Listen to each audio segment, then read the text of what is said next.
Ayan, papunta kami ngayon sa Tasok. Kasama ko yung dalawa kong ate.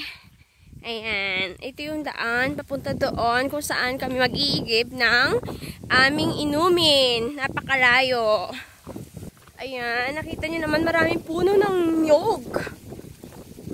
Maraming puno ng niyog na nakatanim. Grabe, lakas ng hangin. Magalaw ang kamay ko. Super magalaw. Grabe, lakas ng hangin kahit na tanghali na. Oh no.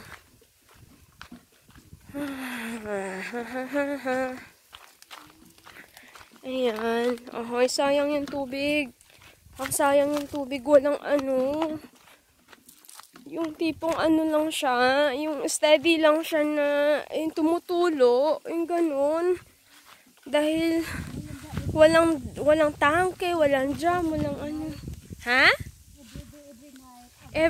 Oo, 24/7 ito. Nakaganyan lang, oh. Tapos super linis ng tubig. Iniinom namin yung tubig. Tapos, first time ko pumunta dito. As in, sa loob ng, dumating ako dito August 13, tapos August, September, October, November 13. Nag 3 months na ako. Tapos first time ko nakapunta dito. Grabe, ang laki ng ano, oh. Ang laki ng ano ng tubig, oh. Tapos 24/7 nakaganyan lang. So pag may tao, diretso umiigib. Tapos sayang yung tubig, sobrang sayang. No? Ang daming sa market, grabe doon yung tubig, hindi ganun kaano. Talagang maraming tao nang kailangan ng tubig doon. Kailangan talaga nila patayuan ng ano to. Ng linya, no? Para i-supply dun sa ano, sa market or sa mga bahay-bahay, ganyan. Sa maraming bahay, walang baka bahay-bahay dito, oh. Ano nyo naman?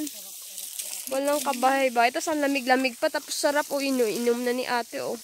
Masarap to inumin, as in, galing to sa ilalim ng lupa, no, ne? Sa bukal. Grabe. Talagang tinusok to, no? No? Tinusok doon, kinuha talaga doon sa pinaka-ilalim-lalim ng ilang feet ang ano ni tubo. Marami kapit, ah. Grabe, no? Siguro super. Ay, wala mani, no? Mahigit isang. Grabe, sobrang lalim nito. Alo, tingnan nyo naman, alo. Crystallizing. Ano ba yan? Shing, linisan mo muna, Shing, please. Kasi iinom muna ako sa tabo, Shing. Iinom muna ako sa tabo. Grabe, oh. Tingnan nyo naman. Super sayang,